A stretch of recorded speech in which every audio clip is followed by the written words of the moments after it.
అందరికీ శుభోదయం. ఈరోజు నేను ఒక కథ చెప్పబోతున్నా. అదేంటిదంటే శ్రీరాముల అవతారం గురించి. సుందరమైన అయోధ్య నగరంలో దశరథ మహారాజు నివసించేవాడు.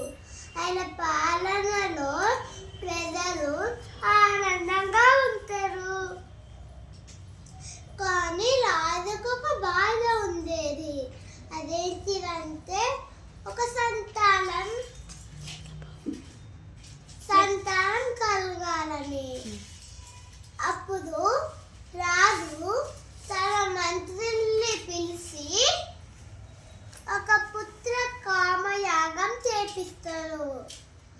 అప్పుడు దేవలోకంలో దేవులు రాజు ప్రార్థన విని విష్ణుమూర్తి దగ్గరికి వెళ్ళి, ప్రభు, మీరు దశరథ మహారాజుకి పుత్రుడిగా అవతరించండి.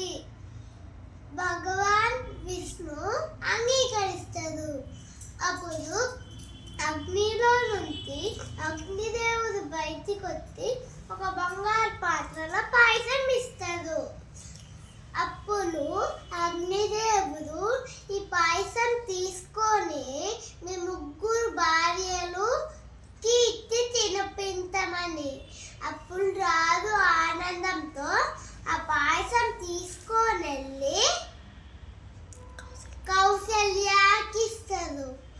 కౌసల్య రాణి సగం తీసుకుంది, మిగతాది సుమిత్ర కైకేయితో పంచింది. కానీ కైకేయి తనకి చివరిగా ఇస్తారని బాధపడింది. అప్పుడే ఒక గరుడ పక్షి వచ్చి ఆమె చేతిలో ఉన్న పాయసం ఎగురేసుకెళ్ళి ఒక కొండ పైన ధ్యానం చేస్తూ అంజనీదేవికి పదవేసింది.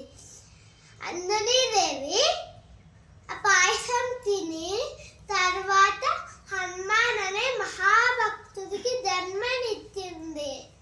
అప్పుడు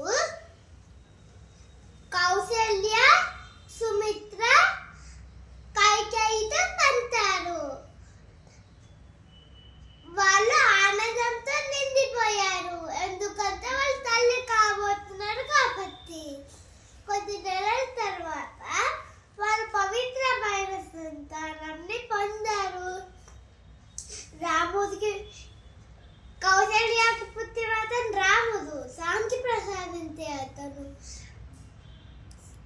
కైకేయికి పుట్టిన అతను భరతుడు, రక్షణకర్త. సుమిత్రకి పుట్టిన ఇద్దరు దంత పిల్లలు లక్ష్మణుడు, శత్రుఘ్నుడు. ధైర్యవంతుడు